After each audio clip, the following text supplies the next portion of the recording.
Okay, so the Shure SM7b, highly sought after microphone for YouTubing, podcasting, broadcasting, and all the other ings when it comes to this microphone. Awesome sounding microphone if you can power it. So many people recommend that you get the CL-1 Mic Activator, but maybe you don't want to spend an extra $150 just to power your microphone and you just want to use with what you got. Well, in this video, we're going to connect this microphone to a variety of devices, like the Zoom H4n handy recorder, the Zoom H6 portable recorder, a couple of audio interfaces like the Avid Mbox 3, the Yamaha Mixer MGX12U, and a couple of pro-level preamps such as the Avalon VT737SP and the Aphex 230. How does those devices fare powering this microphone alone? And will it need the help of this? And is it worth your $150? Don't go anywhere. Up next.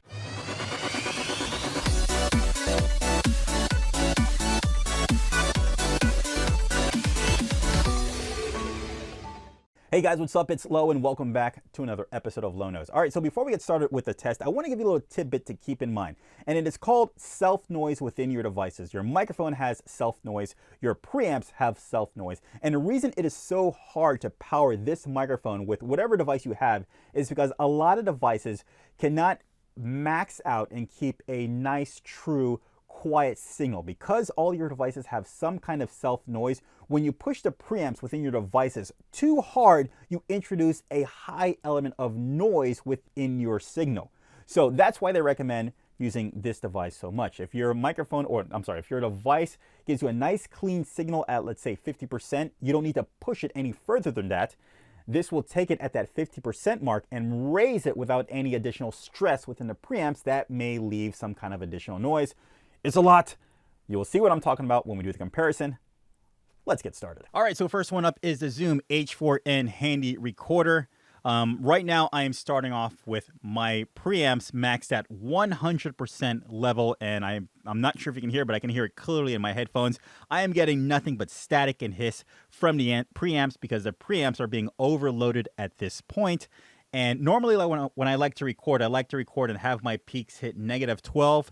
At 100%, I am barely hitting -12. And like I said before, you can clearly hiss. You can clearly hear the hiss. All right, so let's start dropping it down and let's see where we get if I stop at 80. Where is our noise to signal ratio? And all right, so at 80%, it is sounding a little better. I still hear the hiss within my headphones, but of course, you know, the volume of my recording is going lower and lower. And let's try to go to 60. All right, the hiss is getting slighter. And yeah, look at that. Not even close to -12 where I like to record. I'm well below -24 decibels. I'm not even sure if you can really hear me right now. But yeah, even at that point, it's not even enough. And also keep in mind that, bring us all the way up. With a dynamic microphone, you cannot use your traditional 48 volts with this microphone. So if you look at my recorder, my 48 volts is not on. The only time I would activate my 48 volts is to actually, when I'm ready to, oh boy, power my mic activator. The 48 volts will power the mic activator, which will then in turn add the additional gain to the microphone. All right, so let's switch to the mic activator now. All right, so our mic activator is now plugged in, and it is sounding great. It's sounding amazing. It's sounding way better than it did before. Let me show you what my levels are at right now. I'm recording at 50% of the preamp capabilities of this handy recorder, and it's, like I said before, it's sounding good. I am not stressing the preamps. The signal's coming good, nice and clean. And let's go ahead. Let's push a little more. And right now I'll go to about 60, and I'm at the point where just below my -12 decibels where I would like to be when doing my normal recordings. Let's go a little higher than that. Let's try 70 now, and I am at my 12. All right, this is the point where I'm starting to hear just a little bit of hiss. So I probably wouldn't record or use my audio at 70. I'd probably stop at 60 and just go from there and just kind of bring my audio into whatever project I'm doing and just kind of maybe normalize or EQ or compress from there, because right now my noise to signal level ratio, whatever, it's very minimal right now, and I can deal with this. All right, so let's move on to our next device, the Zoom H4n handy recorder will need the Cloud CL-1 Mic Activator if you choose to use this device. Now, just a little tidbit. They have a newer version of this called the Zoom H4n Pro, and it is supposed to have better, more powerful preamps within the device. So it may be stronger. If you are looking into this, you might want to get the Pro so it can power this microphone. All right, our next device. All right, so up next, it is the Zoom H46. Right off the bat, I've had this thing blasted at about, where am I blasted at? I've got it on about 7.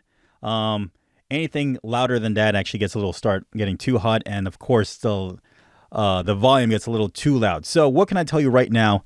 Right now, that's 10, sounding really hot. So at 7, probably the best noise to signal ratio I can get. But we can tell right now that the Zoom H6 has far more powerful preamps than the Zoom H4. But at a certain point, it still does get a little noisy. Right here at probably like 8, it's just hissing in my ear the entire time. Definitely recommend if you're listening to this or watching this, you should definitely have some headphones in so you can actually hear this. Now, we're not going for like, how well does it sound, but we're actually looking for the cleanness of the signal that we're actually looking for between the devices. All right, so right now, without the mic activator, the Zoom H6 beats the H4. Let's see how this reacts, or how does it handle with the mic activator.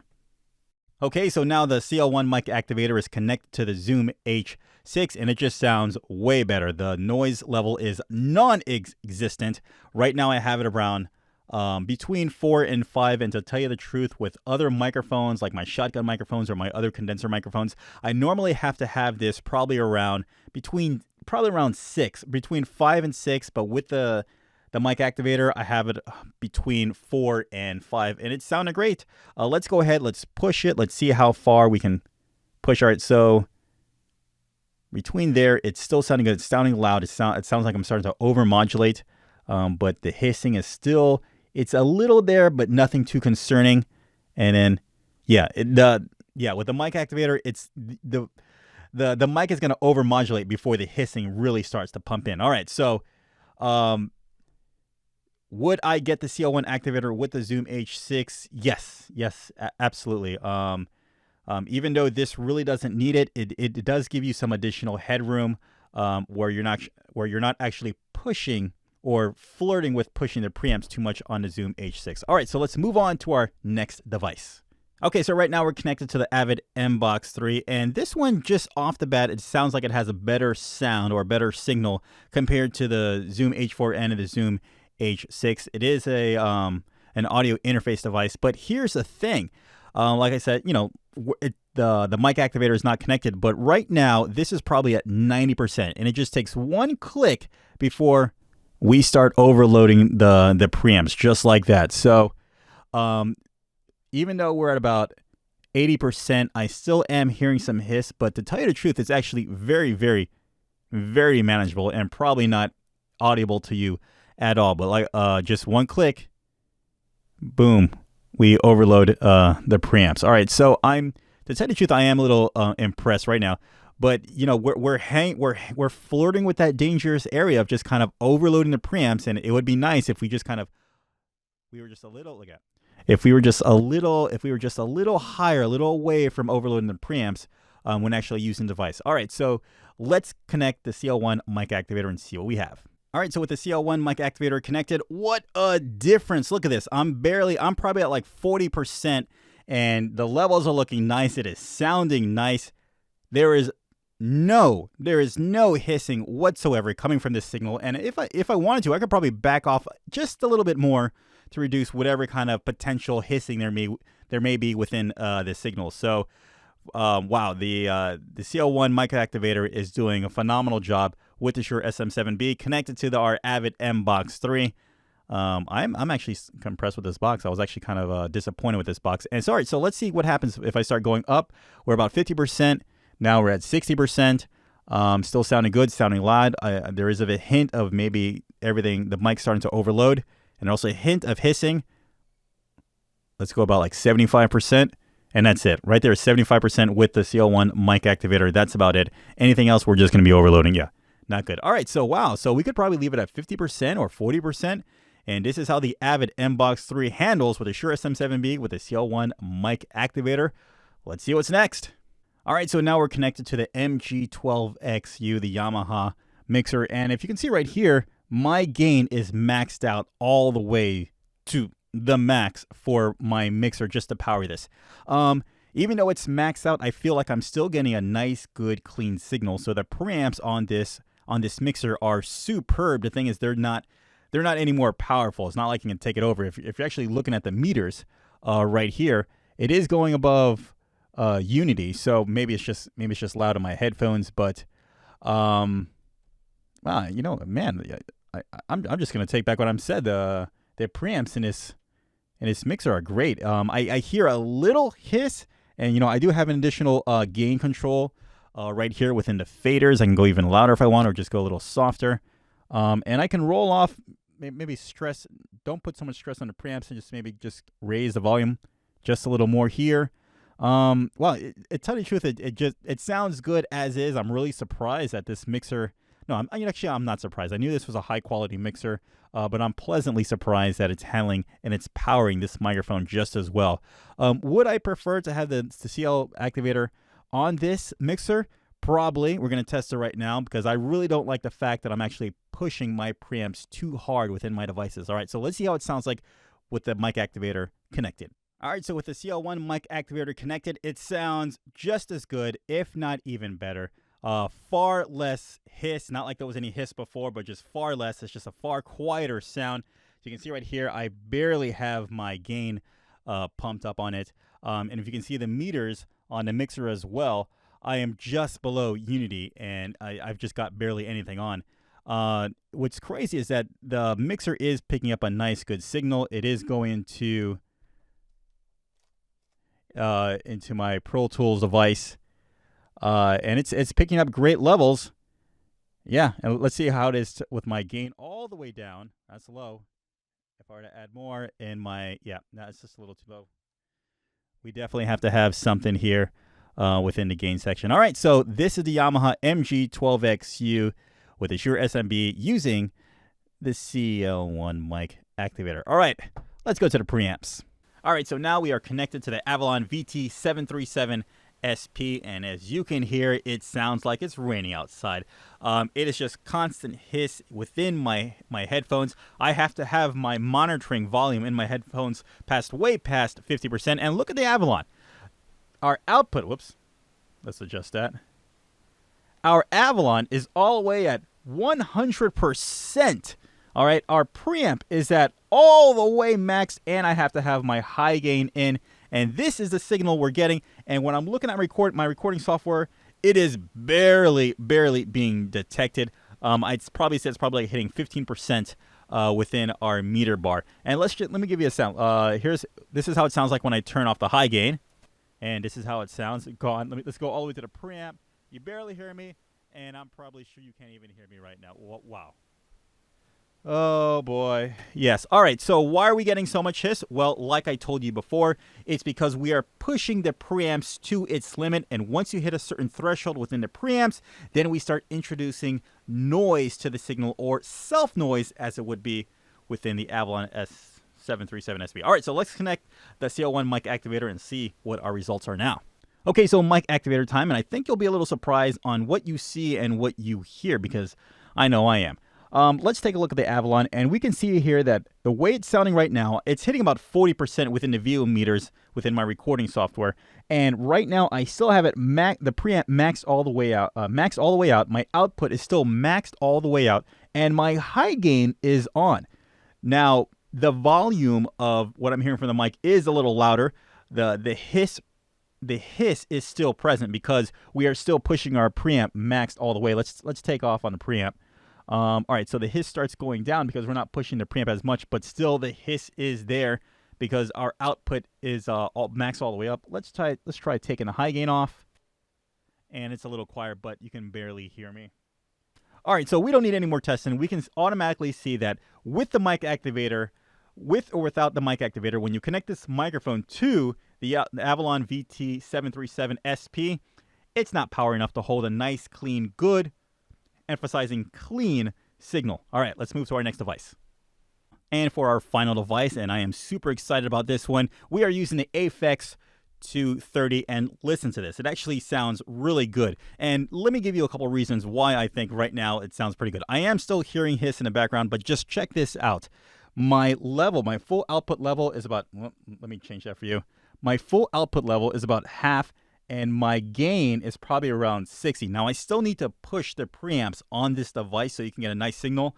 When I'm looking at my meters right now, I'm getting nice, good signal, well into green. I don't want it hitting in the yellow or the orange just yet, because you just don't want to record within those parameters. But I am liking this, and I'm not actually surprised that this compressor is actually doing this well of a job without the CL-1 activator, because this is a broadcast level kind of preamp / compressor. It has that big bottom boomy sound that you see in broadcasting, and also it has that Easy Rider all-in-one compression right here, one knob.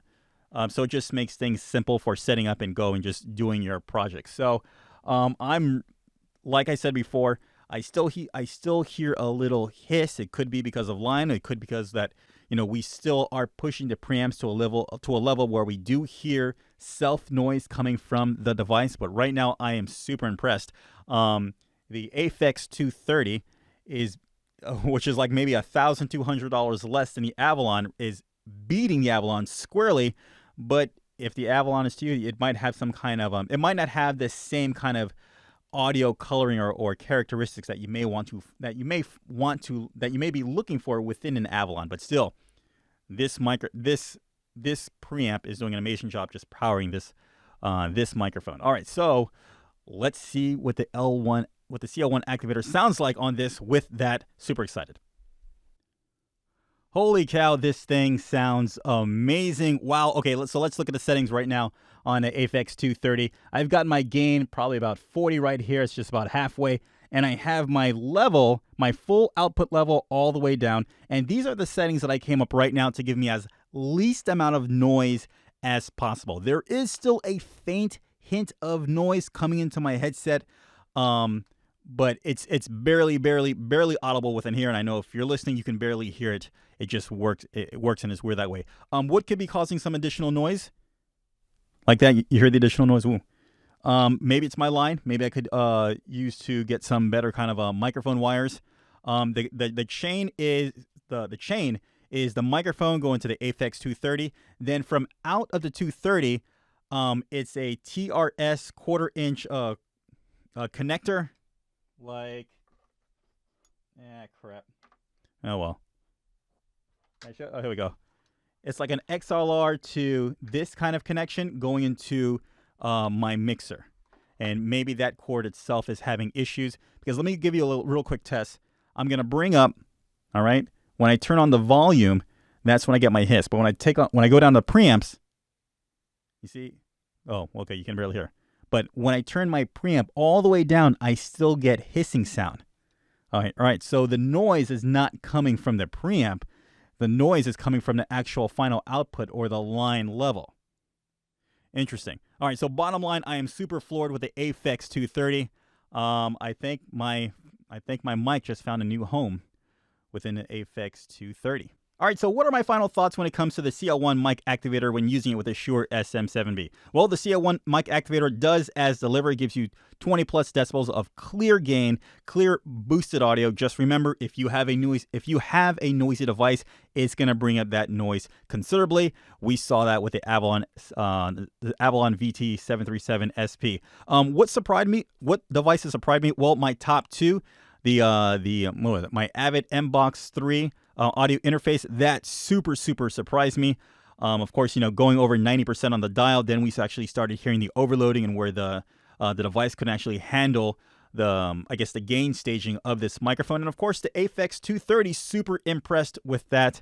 But with anything else, I would recommend getting the CL-1 Mic Activator. And yeah, I know it's $150, but unless you don't have something fairly new, fairly recent, fairly updated, I think it's a worthwhile investment. Yeah, you know, it's $150, but you now know what you need. And I would only imagine if you were going to get a preamp that was strong enough, you know, I'm going to double back because I just said, I'm starting to notice that a lot of the old school equipment are not strong enough to actually power this stuff. But the fairly recent stuff that comes around, they kind of got on their game and made sure that their preamps are close enough to actually powering this. Such as I've heard like the DBX 286A is like a $200 compressor / preamp, and it does a great job powering this microphone. Really want to get one of those, or get my hands on one of those to kind of give you an example for this microphone and all the other microphones in the studio. And if you have any comments or questions or concerns about any of the stuff here that I used in this video, go ahead and check out the description down below. I'll leave links to everything here that I've used in this video, and that way you can actually see other reviews, what other people are saying about this stuff, if you're thinking about getting it. So if you like the video, go ahead, leave a like, subscribe. If you love the video, feel free to leave a comment down below and let me know what you thought about this comparison. Liked it, hated it, useful, not useful? I want to know. Until next time, guys, I will see you in the next video. Take care. Bye.